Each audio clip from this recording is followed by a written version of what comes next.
Hello, welcome to Ken studies. आज हम इस वीडियो में जो रिजर्व लिस्ट के कैंडिडेट थे, वो उनके 3 जो हमारे कैंडिडेट्स थे, उनके मैं मार्क्स आपको बताता हूँ। क्योंकि कुछ लोगों ने, आप में से कुछ लोगों ने डिमांड किया था कि इन कैंडिडेट्स का मार्क्स बताया जाए। तो देखो, अब ऑब्वियसली 50 रिजल्ट्स टोटल दिया गया। टोटल 100 रिजर्व में रखा गया था, लेकिन 50 को दिया गया। तो मेरे पास सबके मार्क्स नहीं हैं। मेरे पास जो मेरे कैंडिडेट्स हैं, वो उनके मार्क्स मेरे पास हैं। तो मैं उनका मार्क्स आपको दिखा रहा हूँ। और कुछ लोगों ने, आप लोगों ने बोला था कि ये बताना है कि कट ऑफ से इनका कितना, तो तीनों का मार्क्स मैं दिखा रहा हूँ। तो सबसे पहले आप कट ऑफ देखेंगे। तो देखो, जनरल का कट ऑफ जो था आपका, ये में पेपर वन में 95.04 था। ओबीसी का जो था 93.66 था। एससी का 78.51 और एसटी का आपका 76.45। अब देखो, ये जो रिटन क्वालिफाई था, जो paper one paper two combined 66, 163 और 142। फिर आपका जो फाइनल था 282, 281, 255, 251। देखोगे आप जनरल और ओबीसी का देखो, तो गैप बहुत कम होता है इसमें। देखो, आपका लेस देन 1.5 मार्क्स के से 1.4 मार्क्स का है। इसमें देखोगे आप, इसमें 3 मार्क्स का है और फाइनल में 1 मार्क का डिफरेंस है। तो जो फाइनल होता है, अब देखो यहाँ टोटल जो आपका देखोगे वैकेंसी जो था, कि ये आपके टोटल वैकेंसी जो रखे गए थे 466 थे।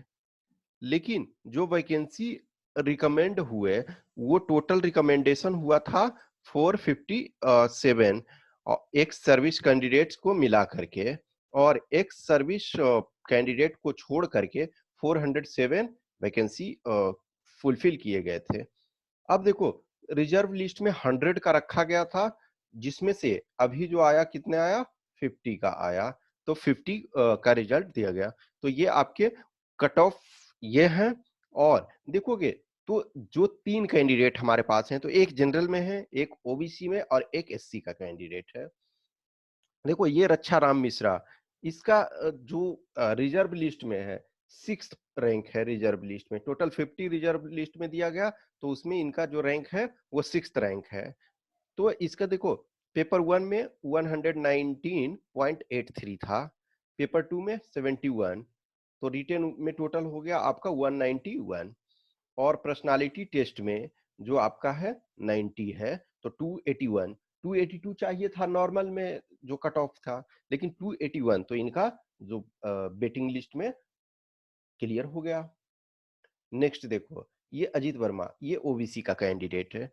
इसका देखो, पेपर वन में हाईएस्ट, मेरे जो कैंडिडेट, जितने कैंडिडेट्स को मैंने आइदर क्लासेस दी या फिर इंटरव्यू में गाइडलाइंस दिया, जो भी दिया, तो इसमें इसका हाईएस्ट स्कोर था। लेकिन देखो, पेपर टू में इनका स्कोर कम था, तो स्टिल 197 रिटन में हुआ। लेकिन इंटरव्यू में इनको कम मार्क मिला। देखो, मैं इंटरव्यू में मानता हूं कि जो भी कैंडिडेट्स हैं, 90 मैं मानता हूं कि एवरेज है।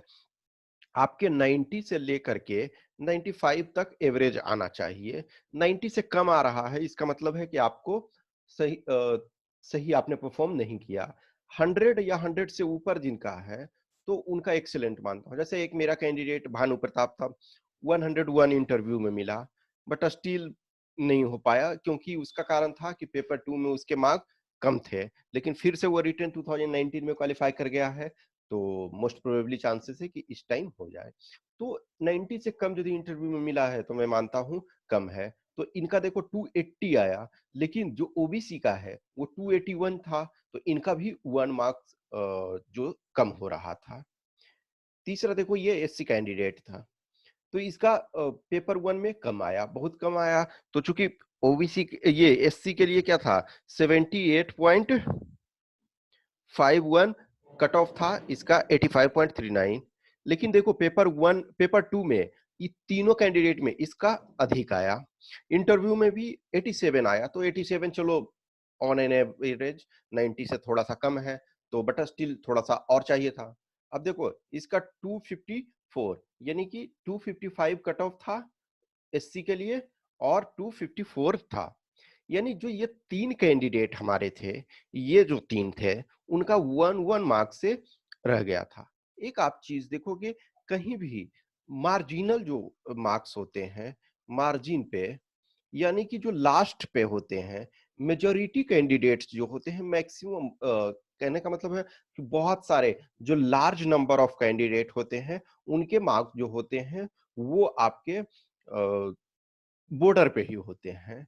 आप देखोगे किसी भी लिस्ट में बॉर्डर पे अधिकतर कैंडिडेट होते हैं। तो देखो जिनके भी कट ऑफ क्लियर हुए हैं, जिनके भी, तो जिनके 1 मार्क वाले, तो 1 मार्क वाले में भी देखो किसी का 1 मार्क में भी उसमें ये होता है कि एग्जैक्ट क्या स्कोर। अब जस्ट इमेजिन करो इनका, तो ये देखो 39 है इसमें, 85.39।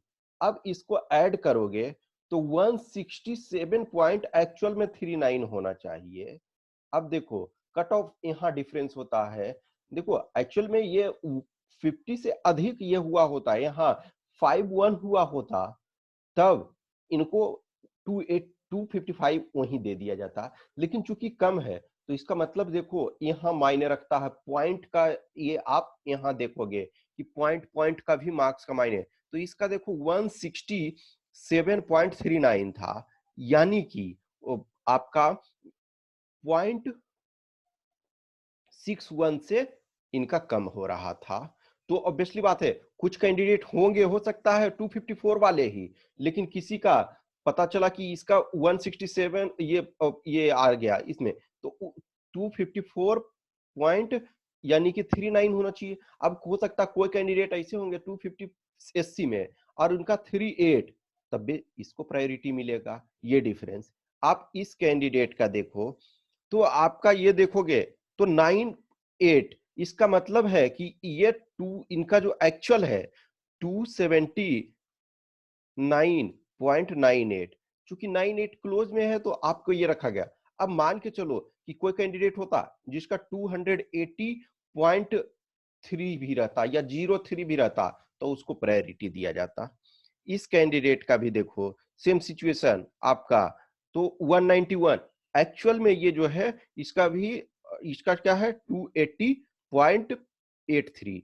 तो ये आपका डिफरेंस मायने रखता है, पॉइंट पॉइंट का भी मायने रखेगा, क्योंकि जो 254 में सपोज ये जनरल का 282 कट ऑफ गया था, तो इसका क्या है 280 पॉइंट आपका 83 हो सकता है। इसमें से जैसे देखो जो इसका 6th रैंक है, आपका 6th रैंक, लेकिन जो फर्स्ट रैंक होगा हो सकता है उसका 281.8 हो सकता है, आई डोंट नो, लेकिन 280 पॉइंट समथिंग हो सकता है।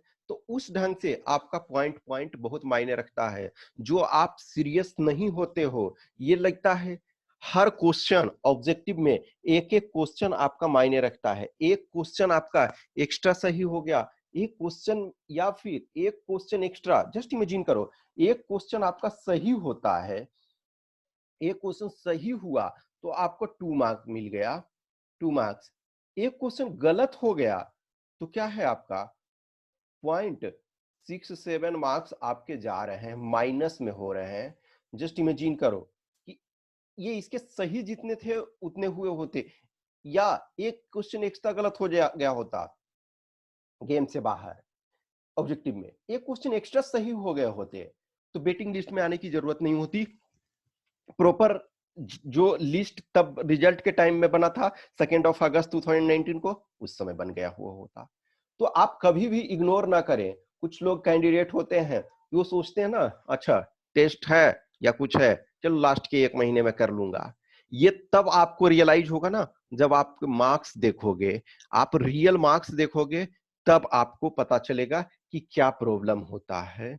तो आप कभी भी इस चीज को इग्नोर ना करें, आप हमेशा पूरे चीजों को जो है एनालाइज करें। इनका मार्क्स दिखाने का यही तात्पर्य है कि आप देखोगे पॉइंट में अंतर पड़ता है, कि आपका 0.5 एक्स्ट्रा इधर उधर है, तो आपका होने और ना होने का। एग्जाम में देखो एक क्वेश्चन एक्स्ट्रा सही हो गया तो आराम से आप निकल गए, एक क्वेश्चन गलत हो गया ये चीजें। सेकेंड पेपर में सेम सिचुएशन। अब देखो इसका ये 71 है, इसका पेपर 1 में इससे ज्यादा फर्स्ट वाले कैंडिडेट से ज्यादा होने के बावजूद इसके पेपर 2 में कम है। आप ऐसे की प्रैक्टिस कर लोगे, रिपोर्ट राइटिंग प्रैक्टिस कर लिए, तो आपका 2 नंबर एक्स्ट्रा बढ़ना कोई बहुत बड़ी बात नहीं है। तो आपका आराम से बढ़ सकता है। तो किसी में भी, पर्सनालिटी टेस्ट में भी 5 नंबर एक्स्ट्रा आपको मिल गया, कोई दिक्कत नहीं। देखो पर्सनालिटी टेस्ट में ही आपके हाईएस्ट जो है 113 मिला, 113, लोएस्ट 67। तो 67 से लेकर के 113 बहुत सारा डिफरेंस है। तो आप उस चीज को कर सकते हो। I hope you enjoy this session. कुछ भी क्वेश्चंस क्यूरी है तो आप कमेंट बॉक्स में डाल सकते हैं। Thanks for watching this.